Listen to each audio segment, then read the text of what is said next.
Un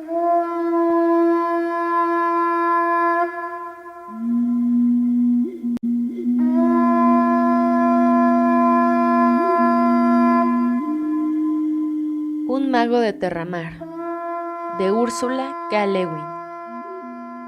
Capítulo 4. La sombra en libertad. Raras veces, durante aquella primavera, tuvo Heath oportunidad de ver a Jaspe y al Garrobo, ya que ambos, ahora hechiceros, estudiaban con el maestro de las formas en los arcanos del bosquecillo inmanente, donde ningún aprendiz ponía el pie. Heath permaneció en la casa perfeccionándose en las artes de los hechiceros, aquellos que hacen magia, mas no llevan la vara, los que manejan vientos y nubes, los que buscan y atan, los que forjan y modelan ilusiones, cantores y rapsodas, y curalotodos y herboristas. Por las noches a solas, en la celda alcoba, una pequeña esfera de luz fatua, en vez de lámpara o bujía iluminando el libro, estudiaba las runas arcanas y las runas de Ea, que se emplean en los grandes sortilegios. Todas esas artes eran para él asombrosamente fáciles, y se rumoreaba entre los estudiantes que tal o cual maestro había asegurado que el muchacho Gontesco era el alumno más brillante que había pisado jamás las aulas de Roque, y corrían historias sobre el Otak, el cual se decía era un espíritu disfrazado que susurraba sabiduría al oído de Heath, y hasta se contaba que el cuervo del archimago había dado la bienvenida a Heath llamándolo futuro archimago. Creyeran o no en tales historias, gustaran o no de Heath, los aprendices lo admiraban y estaban siempre dispuestos a seguirlo cuando en algún raro momento Heath jugaba con ellos en los ya más largos atardeceres primaverales. Mas por lo general Heath vivía dedicado al trabajo, reservado y orgulloso, manteniéndose aparte. Fuera de Algarrobo no tenía un solo amigo entre ellos y nunca había deseado tenerlo. A los 15 años, aunque muy joven para aprender las altas artes de los hechiceros o magos, los que llevan la vara, aprendió con tanta rapidez todos los recursos de la ilusión que el maestro de transformaciones, también él un hombre joven, pronto empezó a instruirle aparte de los otros y a hablarle de los verdaderos sortilegios de la forma. Le explicó por qué, si se quiere cambiar realmente una cosa en otra, es menester nombrarla y volverla a nombrar mientras dure el hechizo, y cómo ese hecho afecta los nombres y la naturaleza de las cosas próximas a la que se ha sido transformada. Le habló de los peligros de la transformación, sobre todo cuando el hechicero mismo es el que se transmuta, corriendo el riesgo de quedar apresado en su propio encantamiento. Poco a poco, alentado por la clara comprensión del discípulo, el joven maestro no se limitó a hablarle a Heath de esos arcanos. Comenzó a enseñarle primero uno y luego otro, los grandes sortilegios de transformación, y al fin lo incitó a estudiar el libro de las formas. Lo hizo sin el consentimiento previo del archimago, y fue una imprudencia aunque sin mala intención. En ese momento Heath trabajaba al mismo tiempo con el maestro de invocaciones, pero ese maestro era un hombre severo, envejecido y endurecido por la magia tenebrosa y secreta que enseñaba. No trabajaba con ilusiones, sino con la magia verdadera, invocando energías como la luz y el calor, la fuerza que atrae el imán, y aquellas otras que los hombres perciben como peso, forma, color y sonido, poderes reales, extraídos de las inmensas e insondables energías del universo, que ni la magia ni la codicia de los hombres podrán agotar o desequilibrar alguna vez.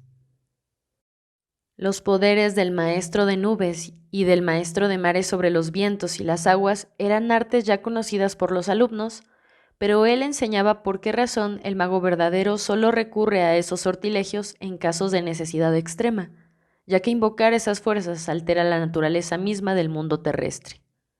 La lluvia en Roque puede ser sequía en Osquil, les dijo, y un mar en calma en el confín del Levante puede ser tempestad y ruina en el poniente, a menos que sepáis lo que estáis haciendo. En cuanto al arte de invocar cosas reales y personas vivas, y de despertar a los muertos, y de llamar a las puertas de lo invisible, de esos portentos que solo son la cima del arte del invocador y del poder del mago, poco o nada decía. 1 o 2 veces Heath trató de que le hablara de esos misterios, pero el maestro no le respondió y le miró larga y sombríamente. Head inquieto no volvió a insistir. Y en verdad a veces experimentaba cierta desazón, hasta cuando obraba los sortilegios menores que el maestro invocador enseñaba. Había ciertas runas en ciertas páginas del libro del saber que Head creía haber visto alguna vez, pero no recordaba dónde. Ciertas frases necesarias para los sortilegios de invocación, Head se resistía a pronunciarlas. Le hacían pensar un instante en las sombras de una estancia oscura, en una puerta cerrada y en tinieblas que reptaban hacia él desde el rincón junto a la puerta. Rechazaba con presteza estos pensamientos o recuerdos y seguía con lo suyo. Esos momentos de terror y negrura, se decía, no eran más que las sombras de su propia ignorancia. Cuanto más aprendiera, menos tendría que temer, hasta que dueño ya de los poderes de un mago, nada lo asustaría en el mundo, absolutamente nada. En el segundo mes de aquel verano, la escuela entera volvió a reunirse en la casa para celebrar la noche lunar y la larga danza que ese año caía en 2 noches sucesivas, cosa que acontecía en verdad una vez cada 52 años. Durante toda la noche, el plenilunio más corto del año, hubo música de flautas en los campos y las callejuelas de Suil se poblaron de tambores y antorchas y los ecos de los cantos resonaron sobre las aguas bañadas por la luna de la bahía de Roque. A la mañana siguiente, a la salida del sol, los cantores de Roque entonaron la larga gesta de Erret Akbe, que narra cómo se construyeron las Torres Blancas de Havnor y los viajes de Erret Akbe desde Ea, la isla antigua, a través de todo el archipiélago y los confines, hasta que en el más remoto confín del poniente, en el umbral del mar abierto, se encontró al fin con el dragón Orm, y los huesos de Erret Akbe reposan en la armadura rota entre la osamenta del dragón sobre la playa de Selidor, la solitaria. Pero la espada, enhiesta y purpúrea, resplandece aún en la cumbrera de la torre más alta de Havnor, a la luz del crepúsculo por encima del mar interior. Concluido el canto, comenzó la larga danza. Lugareños y maestros, estudiantes y granjeros bailaron todos juntos, hombres y mujeres, en el caliente polvo crepuscular, por todos los caminos de Roque hasta las playas marinas, al compás del tambor y al son de las flautas y zamponas. Hasta las mismas aguas del mar llegaron los bailarines a la luz de esa segunda noche del plenilunio, y la música se perdió en el estruendo de los rompientes. Y cuando empezó a clarear en levante, volvieron cuesta arriba por las playas y senderos. Ya los tambores habían callado y solo se oía el sonido de las flautas, dulce y agudo. Lo mismo había acontecido aquella noche en cada isla del archipiélago. Una sola danza, una sola música que unía las tierras divididas por las aguas del mar. Finalizada la larga danza, la mayor parte de la gente durmió durante el día y volvieron a reunirse a la caída de la noche para comer y beber. Un grupo de jóvenes, tanto aprendices como hechiceros, había ido a buscar su cena al refectorio para llevarla a uno de los patios de la casa. Allí estaban Algarrobo, Jaspe y Head, junto con los otros 6 o 7, y algunos muchachos más jóvenes eximidos para la ocasión de sus tareas en la torre solitaria, pues hasta Curremacmerruc había venido a la fiesta. Y mientras comían y reían, se entretenían con pequeños juegos de ilusión, que en la torre de un rey hubieran parecido verdaderos portentos. Uno de los muchachos había tenido sobre el patio una red de estrellas de luz fatua que resplandecían como gemas y se balanceaban en una cadenciosa procesión entre ellos y las estrellas del cielo. Y un par de muchachos jugaban a los bolos con unas bolas de llama verde y monigotes que se escabullían saltando y brincando cada vez que una bola se acercaba, y durante todo ese tiempo Algarrobo, sentado en cuclillas en el aire, comía pollo asado. Uno de los muchachos más jóvenes trató de hacerlo bajar al suelo de un tirón, pero él se elevó un poco más, fuera del alcance de los que estaban en tierra, y siguió levitando con una sonrisa ufana.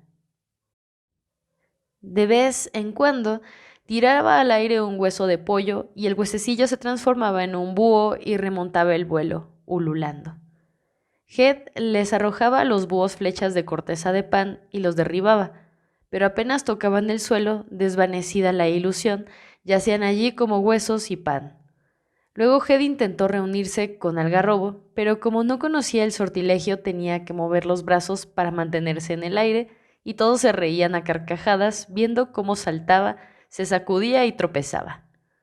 Continuó, sin embargo, con su bufonada porque hacía reír, y él se reía como los demás, ya que después de esas 2 largas noches de danza y luna llena y música y juegos de magia, se sentía como trastornado y ebrio, dispuesto a cualquier cosa.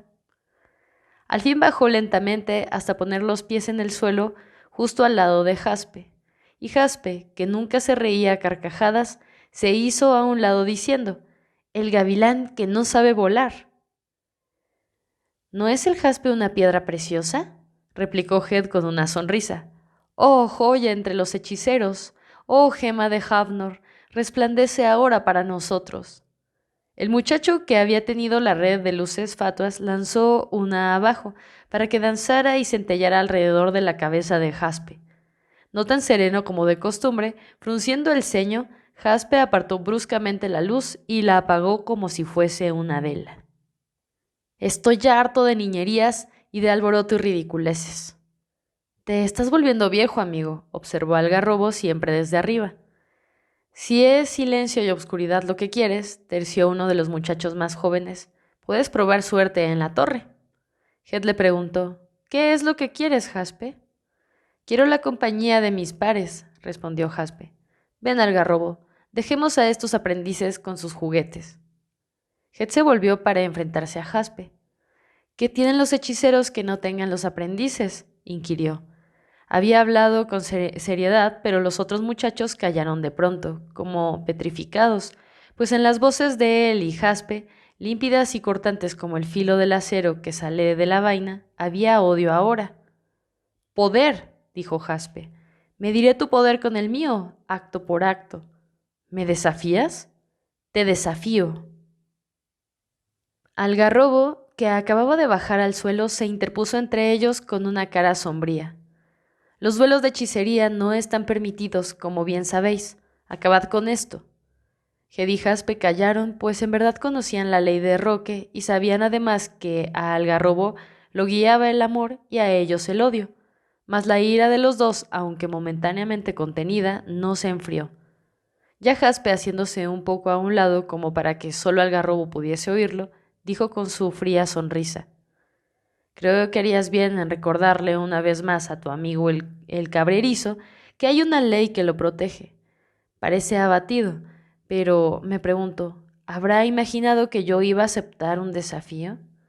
¿De un individuo que apesta a chivos? ¿De un aprendiz que ni siquiera conoce la primera transformación?» «Jaspe», le dijo Head, «¿qué sabes tú de lo que yo sé?» Por un instante, sin que nadie le oyera pronunciar una palabra, Head desapareció de la vista de todos y en su lugar apareció un enorme halcón con las alas desplegadas y abrió el corvo pico como si fuera a graznar. Por un instante apenas, pues enseguida Head reapareció a la trémula luz de las antorchas, observando a Jaspe con una mirada sombría. Jaspe, tomado por sorpresa, había dado un paso atrás, pero ahora se encogió de hombros y dijo una sola palabra: «Ilusión». Los otros murmuraban. Algarrobo dijo: «No fue una ilusión, fue una transformación verdadera». «Y ahora basta. Escúchame, Jaspe. Basta, sí, para demostrar que ha estado espiando en el libro de las formas a espaldas del maestro. ¿Y qué? Adelante, cabrerizo. Me gusta esta trampa que tú mismo te estás tendiendo. Cuanto más pretendas mostrarte como un igual, más a las claras mostrarás lo que eres». Al oír esto, Algarrobo se apartó de Jaspe y le habló a Head en voz muy queda: «Gavilán, pórtate como un hombre y deja este juego. Ven conmigo». Head miró a su amigo y le sonrió. «Cuídame un rato a Head, ¿quieres?», y puso en las manos de Algarrobo al pequeño Otak, que como de costumbre había estado encaramado en el hombro de Head. El animalito que nunca dejaba que nadie lo tocase, excepto Head, Esta vez trepó dócilmente por el brazo de Algarrobo y se le acurrucó en el hombro, los grandes ojos relucientes siempre fijos en Head. Bien, dijo Head, hablándole a Jaspe con una voz tan serena como la de antes. ¿Qué harás ahora, Jaspe, para demostrar que eres superior? No es necesario que haga nada, cabrerizo. Sin embargo, algo haré. Te daré una oportunidad, una posibilidad. La envidia te carcome como un gusano en una manzana. Hagamos salir al gusano. Una vez, en el collado de Roque, te jactaste de que los hechiceros gontescos no hacen magias por juego. Vayamos al collado y muéstranos allí qué hacen en verdad, y quizá luego te haré una pequeña demostración de hechicería. Sí, me gustaría verlo, respondió Head. Los muchachos más jóvenes, acostumbrados a que la furia de Head estallase al menor asomo de injuria o menosprecio, admiraban ahora su sangre fría. También Algarrobo lo observaba, pero no con admiración, sino con un miedo creciente. Trató de intervenir una vez más, pero Jaspe le dijo: «Vamos, Algarrobo, no te metas. ¿Y qué harás tú, cabrerizo, con la oportunidad que te doy? ¿Nos mostrarás una ilusión, una bola de fuego? ¿Un ensalmo que cura la sarna de las cabras? ¿Qué te gustaría a ti, Jaspe?» El otro se encogió de hombros. «Llama a un espectro de entre los muertos, por lo que a mí me importa». «¿Lo haré?» «No lo harás». Jaspe lo miró directamente a los ojos, con una furia que ardió de pronto como una llama por encima de un frío desdén. «No lo harás. No podrás hacerlo. Fanfarroneas». «Por mi nombre lo haré». Durante un momento todos se quedaron completamente inmóviles, apartándose bruscamente de Algarrobo, que lo había retenido por la fuerza. Head salió del patio a grandes trancos, sin volver la cabeza una sola vez. Las luces fatuas que danzaban en el aire se apagaron y cayeron. Jaspe vaciló un instante, luego echó a andar detrás de Head, y los demás lo siguieron en silencioso desorden, curiosos y atemorizados. Aún no había salido la luna, y los flancos sombríos del collado de Roque trepaban hacia la oscuridad de la noche estival. La presencia de esa colina, en la que tantos portentos se habían obrado, gravitaba alrededor de ellos. Era como un peso en el aire. Llegaron al pie de la colina de raíces profundas, más profundas que el océano y que se hundían hasta tocar los fuegos antiguos, ciegos y secretos que arden en el corazón del mundo. Se detuvieron en la ladera oriental. Más allá de las hierbas negras que coronaban la cresta, brillaban las estrellas. ¿No hacía viento?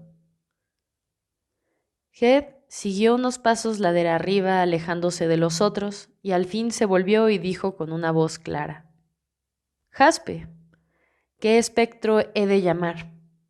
«Llama al que quieras, ninguno te escuchará». La voz de Jaspe temblaba ligeramente. «Tal vez de cólera». Head le respondió con calma, burlón: «¿Tienes miedo?» Pero ni siquiera escuchó la respuesta de Jaspe, si la hubo. Jaspe ya no le interesaba. Ahora que estaban allí, en el collado, el odio y la furia se habían desvanecido, reemplazados por una absoluta certeza. No tenía por qué envidiar a nadie. Sabía que su poder esa noche, en ese lugar oscuro y encantado, era más grande que nunca, tan enorme que la sensación de esa fuerza a duras penas retenida lo estremecía de pies a cabeza. Ahora sabía que Jaspe estaba muy por debajo de él, y acaso le había sido enviado para que lo llevara allí esa noche. No un rival, sino un simple servidor del destino de Head. Sentía bajo los pies las raíces del cerro que se hundían en la insondable oscuridad de la tierra y veía en lo alto los fuegos secos y distantes de los astros. Todo cuanto había entre los fuegos del cielo y de la tierra estaban allí para que él ordenase, mandase, de pie en el centro del mundo. «No tengas miedo», dijo con una sonrisa. «Llamaré al espíritu de una mujer. No tienes por qué temer a una mujer. A Elfarran llamaré, la bella dama de la gesta de Enlace. 1000 años hace que está muerta, y sus huesos reposan lejos de aquí, bajo el mar de Ea, y quizá nunca haya existido». «¿Qué son los años y las distancias para los muertos? ¿Y acaso mienten los cantares?» dijo Head con la misma leve ironía y luego añadió, observa el aire entre mis manos, y se apartó de los otros y se detuvo inmóvil. En un ademán amplio y lento, abrió y extendió los brazos, el gesto de bienvenida que abre una invocación, y empezó a hablar. Había leído las runas de ese sortilegio en el libro de Ogión, hacía más de 2 años, pero solo esa vez. Las había leído entonces en la oscuridad. En esta oscuridad de ahora era como si volviese a leerlas otra vez en la página abierta de la noche. Y esta vez comprendía lo que leía, mientras recitaba en voz alta palabra tras palabra y veía las acotaciones, como había que unir el sortilegio al sonido de la voz y los movimientos del cuerpo y de la mano. Los otros muchachos lo observaban, mudos e inmóviles, aunque temblaban a veces, pues el gran sortilegio empezaba a operar. Head seguía hablando con una voz dulce y queda, pero era distinta ahora. Había en ella una entonación grave y nadie entendía las palabras. De pronto calló. Y de súbito, el viento se levantó rugiendo entre las hierbas. Head cayó de rodillas y llamó. Luego se echó de bruces como si quisiera abarcar la tierra entre los brazos extendidos, y cuando se levantó tenía algo oscuro entre las manos y los brazos abiertos. Algo tan pesado que el esfuerzo lo sacudió mientras trataba de levantarse. El viento caliente gemía entre las hierbas altas de la colina. Si en ese momento brillaban las estrellas, nadie las vio. Los labios de Head sisearon y musitaron las palabras y de pronto gritaron en voz alta y clara, ¡El Farrán! Y una vez más gritó el nombre, ¡El Farrán! Y una tercera vez, ¡El Farrán! La informe masa de obscuridad que había levantado se desprendió de él y un pálido huso de luz brilló entre los brazos abiertos, un óvalo borroso que subía del suelo hacia las manos levantadas. En ese óvalo de luz una forma se movió un instante, una forma humana, una mujer alta que miraba hacia atrás por encima del hombro. El rostro era hermoso y triste y había miedo en él. Un instante apenas centelleó allí el espectro. Luego el óvalo lívido se encendió entre los brazos de Head, creció y se extendió. Una fisura en la oscuridad de la tierra y la noche. Una herida abierta en la hordidumbre del mundo. En ella brillaba una luz incandescente y aterradora, y por esa brecha informe y luminosa trepaba reptando una cosa semejante a un terrón de sombra negra. Rápida y repugnante, se lanzó directamente a la cara de Head. Head retrocedió, tambaleándose bajo el peso de la aparición, y dejó escapar un grito breve y ronco. El pequeño Otak, el animal encaramado en el hombro de Algarrobo, que no tenía voz, gritó también y saltó como para atacar. Head cayó, luchando y debatiéndose, mientras por encima de él la grieta de la luz, en la oscuridad del mundo, se ensanchaba y alargaba. Los muchachos que observaban la escena huyeron despavoridos y Jaspe se encorvó hasta el suelo para no ver el terrible resplandor de aquella luz. Solo Algarrobo corrió a ayudar a su amigo, y solo él vio el terrón de sombra que se prendía a Head desgarrándole la carne. Era como una alimaña negra del tamaño de un niño pequeño, aunque parecía dilatarse y encogerse, y no tenía cabeza ni rostro, solo las 4 patas provistas de garras con que arañaba y despedazaba. Algarrobo lloraba de horror y, sin embargo, extendió los brazos para tratar de arrancar de Head aquella cosa. Antes que pudiera tocarla, quedó paralizado, incapaz de todo movimiento. La intolerable luminosidad empezó a disiparse y poco a poco los bordes desgarrados del mundo volvieron a unirse. En algún lugar cercano hablaba una voz, tan suave como los murmullos de un árbol o el canturreo de una fuente. Las estrellas empezaron a brillar otra vez y la luna apareció y blanqueó las hierbas en la ladera de la colina. Restañada, la herida de la noche, el equilibrio entre la luz y la oscuridad había sido restaurado. La sombra bestia se había desvanecido. Head yacía tendido de espaldas. los brazos abiertos aún en aquel ademán de bienvenida e invocación. La sangre le ennegrecía la cara y unas manchas negras le cubrían la camisa. El pequeño Tac temblaba apretado contra el hombro de Head. Junto a Head se alzaba la figura de un hombre viejo con una capa que resplandecía, pálida a la luz de la luna, el archimago Nemerle. El extremo del báculo de Nemerle, un reflejo plateado, revolotó sobre el pecho de Head, rozándole una vez el corazón, una vez los labios, mientras Nemerle murmuraba. Head se agitó y los labios se le abrieron como buscando aire. Entonces el archimago alzó el báculo y posándolo en el suelo se apoyó en él pesadamente con la cabeza gacha, como si no le quedaran fuerzas para mantenerse en pie. Algarrobo descubrió entonces que podía moverse. Miró alrededor y vio que ya había otros allí, los maestros de invocaciones y transformaciones. Un acto de alta magia no opera sin atraer a hombres como ellos, y en casos de necesidad tienen medios que les permiten acudir con extraordinaria rapidez, aunque ninguno había sido tan rápido como el archimago. Enviaron a otros aprendices en busca de ayuda, y algunos de ellos regresaron enseguida con el archimago y otros, entre ellos Algarrobo, trasladaron a Head a las cámaras del maestro de hierbas. El invocador permaneció toda esa noche en el collado, alerta y vigilante, mas todo era quietud y silencio allí en la ladera, donde la sustancia del mundo había sido desgarrada. Ninguna sombra reptó a la luz de la luna buscando la grieta por la que podía retornar a su propio dominio. Había huido de Nemerle y de las poderosas murallas de magia que circulaban y protegían la isla de Roque, pero ahora estaba en el mundo. Escondida acechaba en algún lugar. Si Head hubiese muerto esa noche, el espectro hubiese intentado reencontrar la puerta que él había abierto y seguirlo hasta el reino de las sombras o regresar a quién sabe qué mundo misterioso del que había venido. Por eso el invocador veló la noche entera en el collado de Roque, pero Head no había muerto. Lo habían acostado en la cámara de curación y el maestro de hierbas le atendía las heridas de la cara, el cuello y el hombro. Eran heridas profundas, desgarradas, malignas. La sangre negra manaba a borbotones y no restañaba, ni aun con la ayuda de los ensalmos y de las hojas de perriote recubiertas de telaraña que los curadores aplicaban sobre las heridas. Head yacía ciego y mudo, temblando de fiebre como leña menuda que ardiera a fuego lento, y no había hechizo capaz de aplacar ese fuego. No lejos de allí, en el patio a cielo abierto, donde canturreaba la fuente, yacía el archimago, también inmóvil, y frío, muy frío.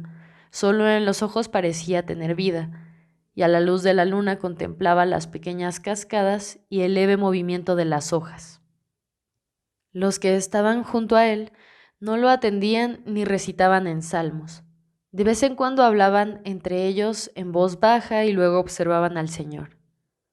Nemerle yacía inmóvil, la nariz aguileña, la frente alta y los cabellos blanqueados por la claridad de la luna tenían todos el color del hueso. El esfuerzo de dominar el sortilegio desbocado y apartar la sombra de Head había agotado a Nemerle. Yacía moribundo, pero la muerte de un mago que ya ha transitado tantas veces por las áridas y escarpadas laderas del reino de la muerte es una cosa extraña, pues el mago no parte a ciegas, sino con confianza, ya que conoce el camino. Cuando la mirada de Nemerle se elevó a través de las hojas del árbol, los que estaban con él no supieron si contemplaba las estrellas del estío que desaparecían a la claridad del alba, o esos otros astros que jamás se ocultan sobre las colinas de la noche eterna. El cuervo de Osquil, que lo acompañara durante 30 años, había desaparecido. Nadie lo había visto partir. Ha querido precederlo en el vuelo, dijo el maestro de las formas, que velaba junto a los otros. Llegó el día, cálido y luminoso. En la casa y en las calles de Swil reinaba el silencio. Ninguna voz se alzó hasta cerca del mediodía, cuando las campanas de hierro tocaron a rebato en la torre del cantor, tañendo con voces ásperas. Al día siguiente, los 9 maestros de Roque se reunieron en algún lugar secreto bajo los árboles umbríos del bosquecillo inmanente. Incluso allí levantaron alrededor 9 muros de silencio para que nadie, persona o potestad, pudiese hablarles o escucharlos mientras elegían entre los magos de Terramar al nuevo archimago. Hensher, de Wey, fue el elegido. Un navío fue enviado enseguida a través del mar interior a la isla de Wey para que llevase el archimago a Roque. El maestro de vientos se instaló en la popa, levantó un viento de magia y la nave partió rápidamente y desapareció. Nada supo Head de todos estos acontecimientos. Durante 4 semanas de aquel estío bochornoso permaneció acostado, ciego, sordo y mudo, aunque a veces gemía y aullaba como un animal. Al fin, a medida que obraban los pacientes cuidados del maestro de hierbas, las heridas se le cerraron y la fiebre lo abandonó. Poco a poco parecía oír otra vez, pero continuaba sin poder hablar. En un claro día de otoño, el maestro de hierbas abrió las persianas del cuarto. Desde la oscuridad de aquella noche, en el collado de Roque, Head había estado envuelto en tinieblas. Aquella mañana vio la luz del día, el sol radiante. Escondió entre las manos la cara cubierta de cicatrices y lloró. Cuando llegó el invierno, hablaba todavía con lengua torpe, tartamudeando. El maestro de hierbas lo retuvo en las cámaras de curación, tratando de que el cuerpo y la mente de Head se recobraran del todo. Había comenzado ya la primavera cuando el maestro le dejó abandonar la celda, diciéndole que fuera a ver al archimago Hensher y le prometiera lealtad, pues Head no había podido hacerlo junto a los otros en la escuela cuando Hensher había llegado a Roque.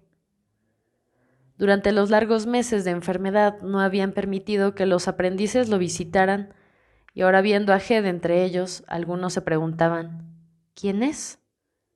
Head había sido un joven vivaz, ágil y vigoroso. Ahora, lisiado por el dolor, caminaba con paso vacilante y escondiendo la cara, cuyo lado izquierdo estaba blanco de cicatrices. Esquivó a los que conocía y a los que no conocía y se encaminó en línea recta al patio de la fuente. Allí donde una vez él esperara a Nemerle, Hensher lo esperaba a él.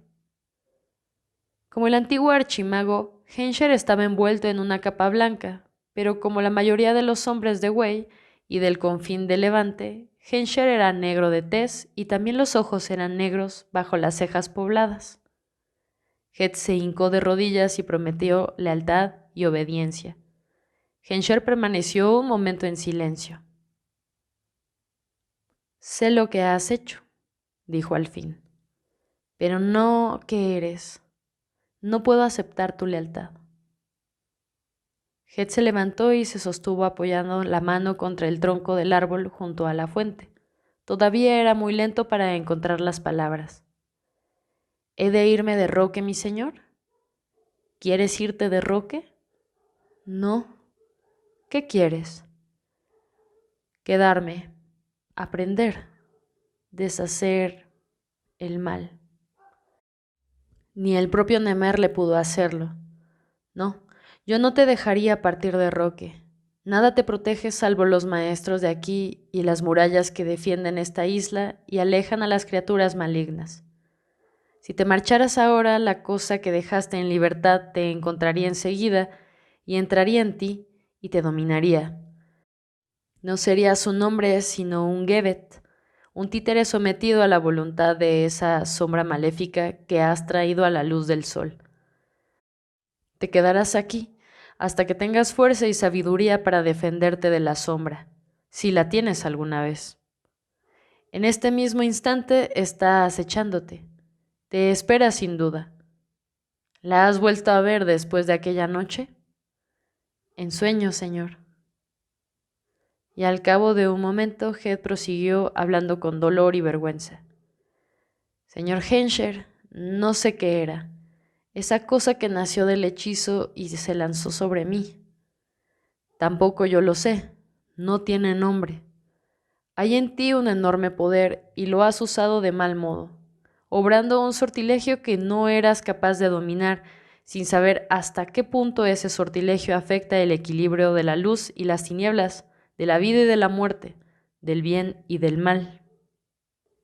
Y lo hiciste movido por el odio y el orgullo. ¿Es de extrañar acaso que las consecuencias hayan sido terribles? Invocaste a un espíritu de entre los muertos, pero con él vino una de las potestades de la no vida. Vino, sin ser llamada, de un lugar donde no hay nombres. Maligna pretende utilizarte para obrar el mal. El poder que usaste para llamarla le da poder sobre ti. Estás atada a ella. Es la sombra de tu orgullo, la sombra de tu ignorancia, tu propia sombra. ¿Tiene nombre una sombra? Enfermo y desfigurado, Head cayó. Al fin dijo: ojalá hubiera muerto. ¿Quién eres tú para decirlo? ¿Tú por quien Emer le dio la vida? Aquí no tienes nada que temer. Vivirás en Roque y continuarás estudiando. Me dicen que eres inteligente. Ve, pues, y pon manos a la obra.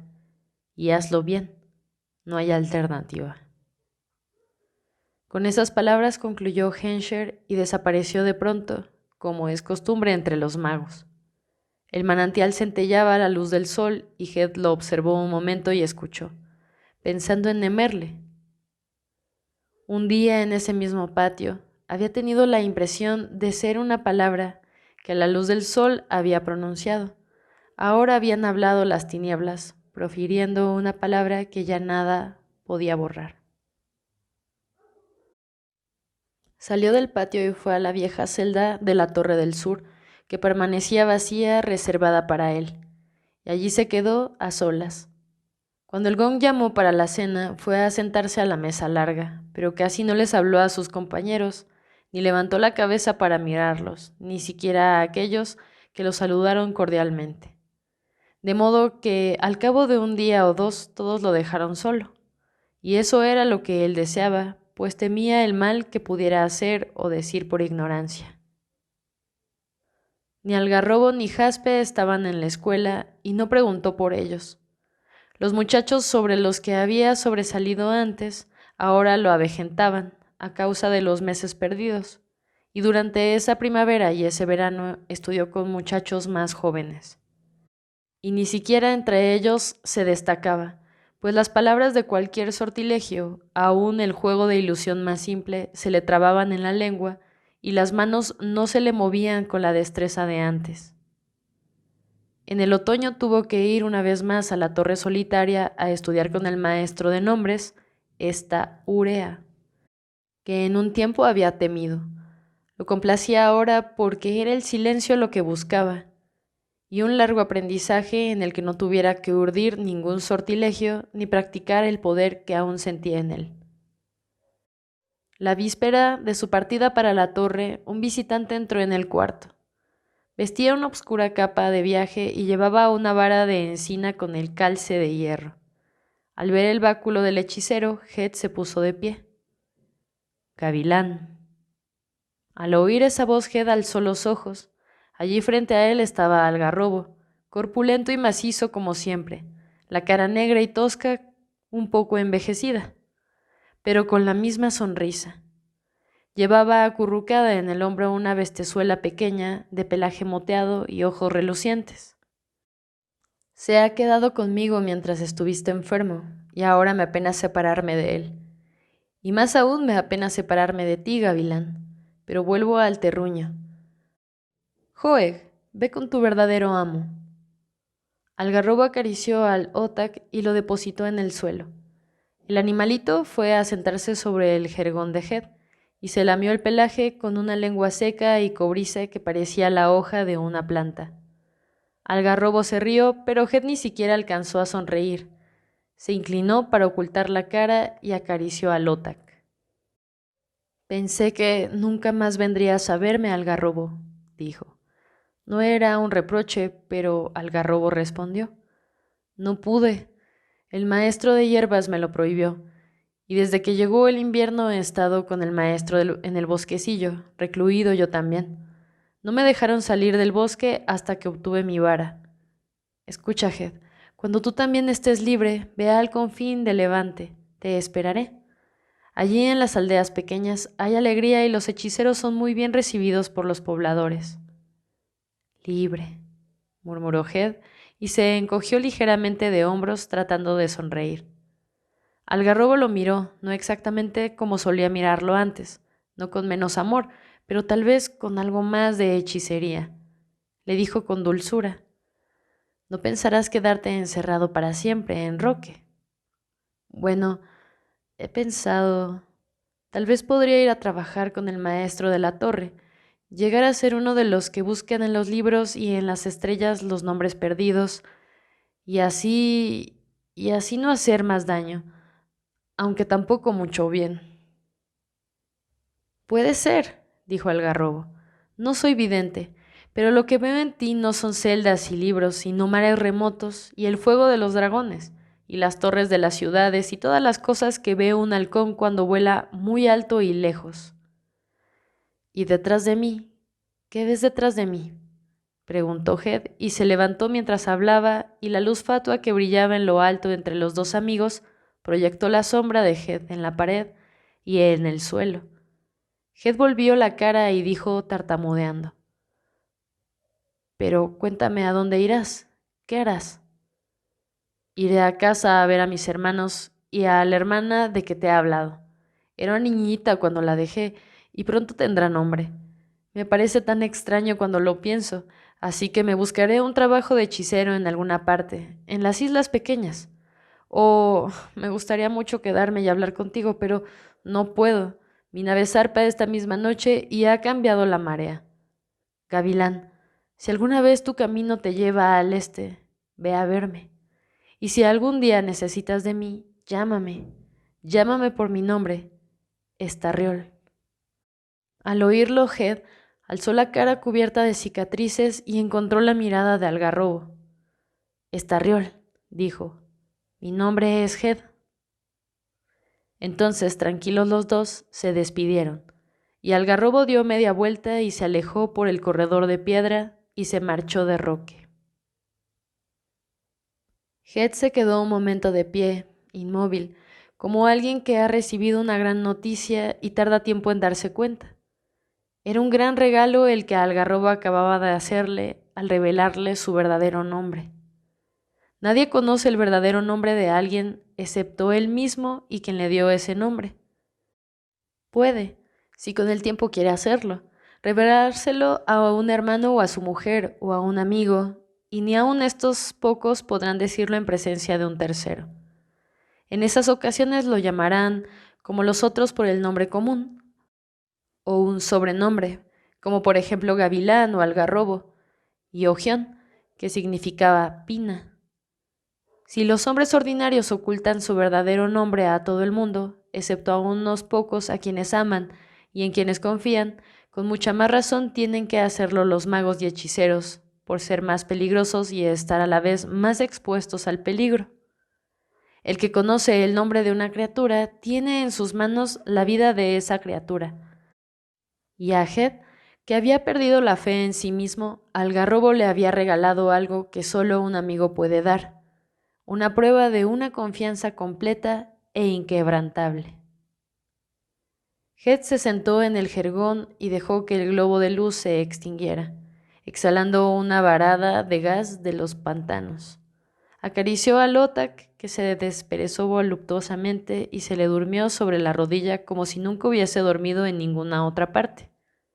La casa estaba en silencio. Head recordó de pronto que al día siguiente cumplía 4 años de mayoridad. Tanto tiempo había pasado desde que Ojión le diera un nombre. Recordó el frío en las aguas del torrente de la montaña que había cruzado desnudo y sin nombre, y evocó otros remansos límpidos del río Ar, donde había nadado con frecuencia, y la aldea de 10 alisos al pie de los inmensos y escarpados bosques de la montaña, y las sombras matutinas en la polvorienta callejuela de la aldea, las llamas que saltaban atizadas por los fuelles en la fragua del forjador en una tarde de invierno. La oscura y fragante choza de la bruja donde el aire denso estaba cargado de humo y encantamiento entrelazados. Hacía largo tiempo que no recordaba esas cosas, y ahora volvía a recordarlas, en esa noche en que cumplía 17 años. Todos los años de la breve y ahora rota existencia aparecían allí, al alcance de su memoria, y formaban otra vez un todo. Una vez más sabía al fin, después de esa larga tregua de amargura, de tiempo perdido, quién era él y dónde estaba. Pero hacia dónde tendría que ir en los próximos, eso no podía verlo, y temía verlo. A la mañana siguiente se puso en camino, llevando otra vez a Lothar en su hombro. Esta vez tardó 3 días, no 2, en llegar a la torre solitaria, y cuando al fin la divisó, dominando los mares silbantes y escarpados del cabo septentrional, estaba cansado hasta los huesos. Dentro de la torre había la misma oscuridad, el mismo frío de aquella otra vez, y Khurram Kamerruk, sentado en el alto taburete, inscribía las listas de los nombres. Le echó una mirada y sin darle la bienvenida, como si nunca hubiese estado ausente, le dijo: «Ve a acostarte. El hombre cansado es estúpido. Mañana abrirás el libro de los hacedores y aprenderás los nombres». Al final del invierno volvió a la casa. Fue nombrado hechicero y esta vez el archimago Hensher aceptó la promesa de lealtad. A partir de entonces pudo dejar atrás las artes de la ilusión para consagrarse a la magia verdadera, a las artes y encantamientos superiores, aprendiendo lo que necesitaba saber para merecer la vara de mago. Los tartamudeos con que pronunciaba los encantamientos se desvanecieron al cabo de unos meses y volvían las manos con la vieja destreza, pero ya nunca aprendió con la rapidez de antes. El miedo le había dado una inolvidable y dura lección. No hubo, sin embargo, presagios ni signos nefastos que se manifestaran cuando obraba los grandes sortilegios, aun los de creación y forma, que son los más peligrosos. Se preguntaba a veces si la sombra que había liberado no se habría debilitado con el paso de los días, o no habría escapado del mundo, puesto que ya no se le aparecía en sueños. Pero sabía dentro de él que eso era solo una insensata esperanza.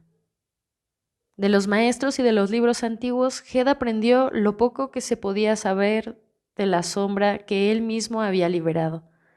Ninguna criatura semejante aparecía descrita o mencionada directamente. Había a lo sumo vagas ilusiones, aquí y allá en los viejos volúmenes, a cosas que podían parecerse a la sombra bestia. No era el espectro de un ser humano ni una criatura de las antiguas potestades terrestres, aunque parecía tener algún vínculo con ellas. En el tomo intitulado de los dragones, que Head leyó muy atentamente, se narraba la historia de un señor de dragones que había caído bajo el dominio de una antigua potestad, una piedra parlante que moraba en una lejana comarca del norte. A una orden de la piedra, decía el libro, habló para despertar a un espectro del reino de la muerte, pero la piedra trastocó la intención del sortilegio y junto con el espectro acudió una cosa no invocada, que devoró al señor por dentro y lo obligó a ir por el mundo destruyendo a los hombres. Pero el libro no decía qué cosa era esa, ni contaba el final de la historia, y los maestros no sabían de dónde podían venir esas sombras malignas de la no vida, había dicho el archimago. Del mal del mundo, dijo el maestro de transformaciones. Y el maestro de invocaciones le dijo: no lo sé. El maestro de invocaciones había ido a menudo a sentarse a la cabecera de Head. Era tan sombrío y grave como siempre, pero ahora Head lo conocía y lo quería de verdad. No lo sé. De esa cosa solo sé que quizá vino traída por un poder inmenso, y que acaso un solo poder, una sola voz, tu voz pudo llamarla. Pero lo que eso significa no lo sé. Algún día lo descubrirás. Tendrás que enfrentarte a la muerte o a algo peor que la muerte. Hablaba en voz baja y observaba a Head con una mirada sombría. Tú pensabas de niño que es mago aquel que puede hacer cualquier cosa. Eso pensé yo alguna vez, y todos nosotros. Y la verdad es que a medida que un hombre adquiere más poder y sabiduría, se le estrecha el camino, hasta que al fin no elige y hace pura y simplemente lo que tiene que hacer. Cuando Head cumplió 18 años, el archimago lo envió a trabajar con el maestro de las formas, de lo que se aprende en el bosquecillo inmanente. Poco y nada se habla fuera de él.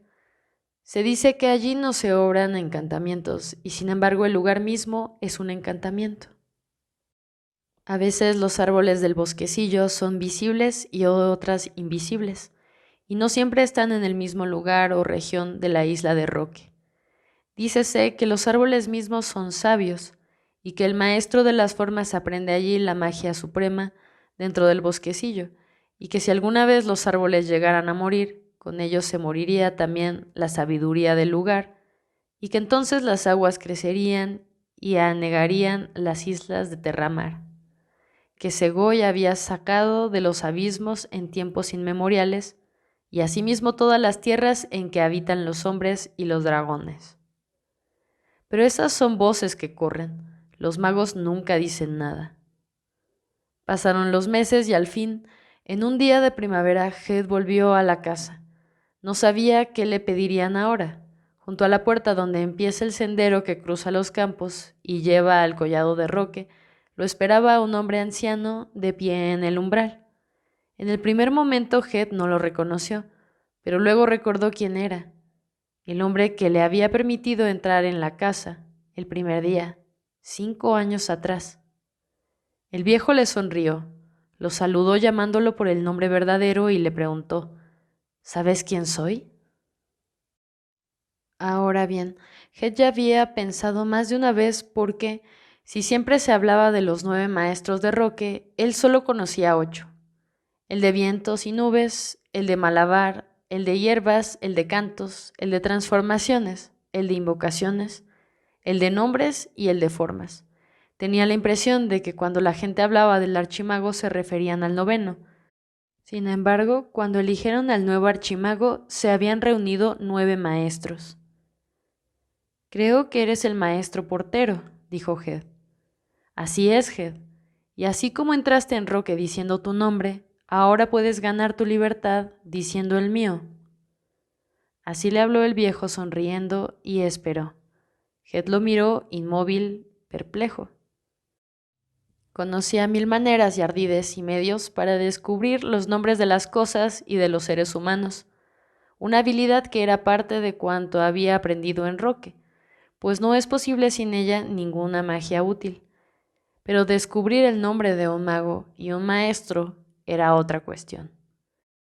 El nombre de un mago está más escondido que un arenque en el mar, mejor custodiado que la guarida de un dragón.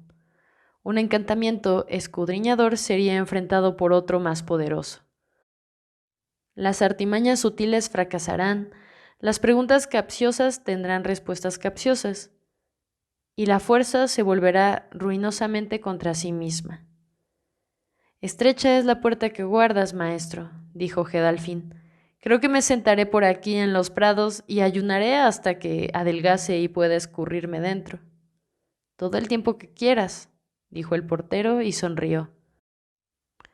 Head fue a sentarse entonces a la sombra de un aliso, a la orilla del arroyo Suil, dejando que el otac bajara a jugar a las aguas y correteara por la fangosa ribera cazando cangrejos. El sol se ponía, tardío y brillante, porque ya la primavera avanzaba hacia el verano.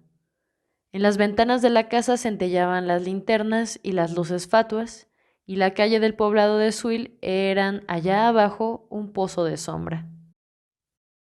Los búhos ululaban en los tejados y los murciélagos revoloteaban sobre el riacho en la brisa crepuscular, y Head seguía aún sentado, pensando de qué manera, si por la fuerza, la astucia o la hechicería, llegaría a averiguar el nombre del portero. Cuanto más pensaba, menos veía. Entre todas las artes de hechicería que aprendiera en esos 5 años en Roque, algo que pudiese servirle para arrancar semejante secreto a semejante mago. Se tendió sobre la hierba y durmió bajo las estrellas con el otac en el bolsillo. Cuando salió el sol se levantó y todavía en ayunas fue a la casa y golpeó la puerta. El portero le abrió. Maestro, dijo Head, no soy tan vigoroso como para arrancarte el nombre por la fuerza, ni tan sabio como para sacártelo por astucia. Me contento, pues, con quedarme aquí y aprender a servir, lo que tú prefieras, a menos que consintieras, por ventura, en responder a una pregunta mía. Hazla. ¿Qué nombre tienes? El portero sonrió y le dijo el nombre, y Head, mientras lo repetía, entró en la casa por última vez. Cuando salió, vestía una pesada capa de viaje azul noche, un presente de la comunidad de Baja Torninga, que era el lugar al que había sido destinado, pues la población necesitaba un hechicero. Llevaba también un báculo alto como él, de madera de tejo y calza de bronce. El portero lo despidió cuando le abrió la puerta de la casa, la puerta de cuerno y de marfil, y Head echó a caminar por las calles de Swil hasta el navío que lo esperaba en las luminosas aguas matinales.